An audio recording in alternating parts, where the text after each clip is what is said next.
right? How do we clear space? We're going to be talking about the forgiveness code.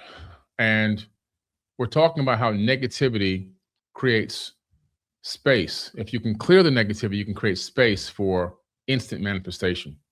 Most people are full up to here, just like when you buy a battery. When you buy a battery, the battery is full. The problem that we have is most people are full. Now, when the battery is full, it stops charging. When your cell phone maxes out with your charge, it doesn't continue to charge past 100. It doesn't go to 110. It doesn't go to 120%. It hits 100% and then it stops charging. And then here's the trick. If you leave your battery plugged in past 100%, like your cell phone or your laptop computer, past the 100% charge, what happens, it stops at 100%, but the consistent trickle charging activity, what does it do to that battery? It destroys the battery, right? It literally destroys the battery. So if your battery is now, if you consider your battery, the battery to be a metaphor for the human avatar body and your consciousness, you can see that if you are becoming full of stress, trauma, drama, and then you have the mental stress and distraction of the everydays of life, things you haven't dealt with, situations that have arisen, hurdles you don't know how to jump over, and then everything that pours in from the outside, whatever's going on in the world, you add that to that, all the news that they're feeding you, all this negativity they're feeding you 24/7, all of a sudden you're full. But the thing is, once you're full, it keeps coming at you. And that extra charge, that extra vibration that's coming at you consistently, which is a low vibration, it overloads you. And the next thing you know, you've got the same situation that your battery in your cell phone or your laptop does. You begin to lose conditioning. And then the next time you try to charge, you can't hold the charge as long. So when you go to hold a positive charge, you can't even hold the positive or the high vibration as long. So now imagine you're full of all of this low vibration and also pain in the body from not being healthy. You've got health issues. You're not exercising enough. You're not eating the right foods. Some people have natural health conditions that they can't avoid, but then compound them also with other situations dealing with health, just because maybe it's just mental. But now you have all that going on at the same time. Your brain is overloaded. Your body's overloaded. You cannot have any space in the body. You're like a maxed out battery. And then because the signals coming in consistently with the same stuff, the pain, the agony, the fitness level, and all the drama and stress of the day and stress of life, and you haven't cleared any of that out, all of a sudden now you become a deconditioned battery. And what that means is the next time you try to flip over to a different vibration, you try to experience something from a different perspective, well, you've been maxed out so much you can't hold the charge that long. I have a laptop down here, and this laptop, if I unplug it, because it's been plugged in so long, if I unplug it, it'll turn off on me in less than 5 minutes. It'll actually just shut down. Now, this laptop battery should last about 2 to 3 hours on a full charge. But because I left it plugged in on a consistent basis for months on end, the battery lost its conditioning. And so now what happens is once I unplug it, the battery can't remember how to stay charged. And what happens is the battery just shuts down the PC, shuts down the laptop. This is what's happening to your human body. This is what's happening to you consciously and spiritually, and you don't even know it. Why? Because batteries and computers are just fractals of a human being. There's nothing that exists in this realm that's not a fractal. We couldn't create a cell phone or a computer with the components inside unless we extracted that same technology from the human avatar body. All we did was we extracted the biological technology concepts and we reorganized them into something called hardware. But it's still a fractal of the human body. You see? So we're walking around overcharged on a consistent basis, overcharged. We're in the information age. We got too much information. It's coming 24/7. We can't even stop it. The information feed is overwhelming. I've seen people in this community go from being quasi-sane to completely insane. Some of this information will drive people crazy. And that's not an insult, it's just a fact. And I actually understand why. So I'm not insulting them. I'm saying, yeah, I get it.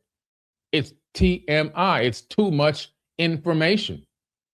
The battery is being overcharged, it's being overconditioned. And that overconditioning is wearing us out. And now when we try to hold a different type of charge, we just can't hold it that long. We'll try hard, we'll try so hard. We'll try so hard to stay positive, be positive, see things in a different way. And the smallest thing that comes at you will trigger you, and you're right back to where you were again. I'm telling you, it's just too much. We have to learn how to clear the space. Clearing the space is so important, clearing the space, right? So tonight I'm going to show you how and why really forgiveness isn't about morality or weakness. It's about making space so that manifestation can finally actually work for you. Your inner system has a limited capacity. Okay, it's limited. And this is proven because you can just see when we use the term in words, overwhelmed. People say, I'm overwhelmed. I am frustrated. I am overworked. I can't handle anymore. This is too much. Those are showing the limitations of the limitations of the system, the inner system capacity. And your subconscious, though, is infinite. It can handle an unlimited. We put a ceiling on our consciousness, though. We put a ceiling on our subconscious. We don't really recognize that the subconscious is infinite. We tend to think that it's something that's capped off along with us, but it's still doing its thing out there. It's storing emotional memories. It's storing identity patterns, and it's also using survival responses from the past. So it's gaining off of your past responses and reactions and how you interacted with situations, and then it's compiling a new code for you to run on, a new program code for you to run on without your approval. It's just standard running operating system that you're running on. And so when unresolved experiences begin to pile up in your system, you become oversaturated. And that's where a lot of us stand, right? You can't download a new reality when your internal hard drive is full. You know, let me see how many people in the live chat remember when we used to have to go into the Windows settings and defrag our hard drive. I don't know how old y'all are. Let me see in the live chat. How many people used to have to go on their computer and defrag the hard drive? Remember them days? Got to defrag it because the hard drive, we used to have the spinning hard drive, the disk, right? And so the disk would begin to fill up with pockets of data disorganized all over the place. And so it would give the computer processor the illusion that the disk was full, but the disk wasn't full. It just had a lot of little pockets of space that were in the middle of nowhere. So you would have to defrag it, right? So you got to defrag the drive so that it reorganizes the data on the drive to show up to the processor and the motherboard that there is more space, so we can continue to process, we can continue to work, we can continue to store temporary files. Here's the new location for the temp files. So the RAM activates inside the computer, and the RAM then begins to store and run these temporary files, and the computer speeds up again, you know, depending on how many gigs of RAM you have. I remember back when RAM used to be like 4 gigs of RAM. Now I have a computer with 64 gigs of RAM.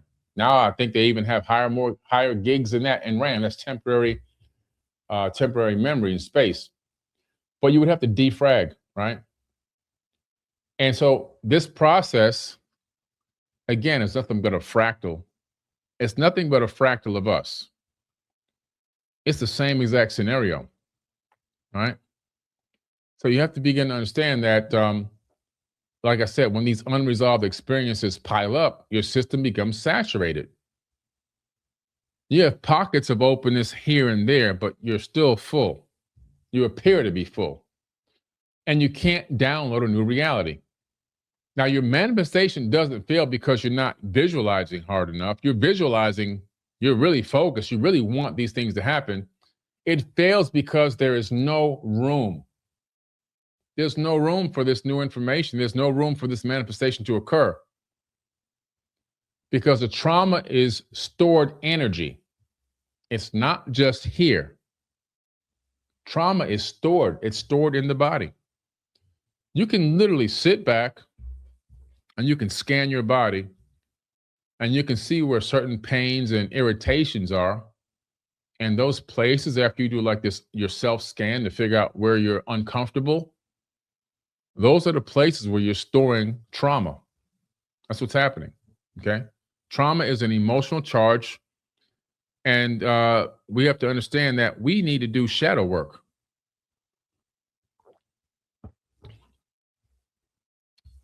Now, the thing about the trauma and why it's stored is because it never completed a cycle in the body. It never completed a cycle, right?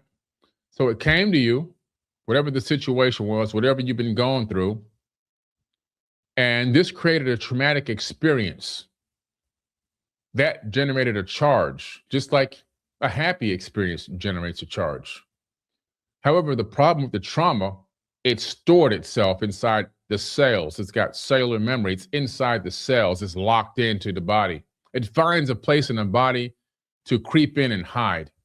It doesn't complete the cycle of flowing in and then flowing out. We lock it in the body, and then the mind tends to want to forget it even happened. So you have to sometimes even go back to a remembrance just to figure out exactly what really happened to create that trauma in the first place. It's locked into your cells. And that's why the brain compartmentalizes trauma as a survival mechanism so that you can still function in the real world.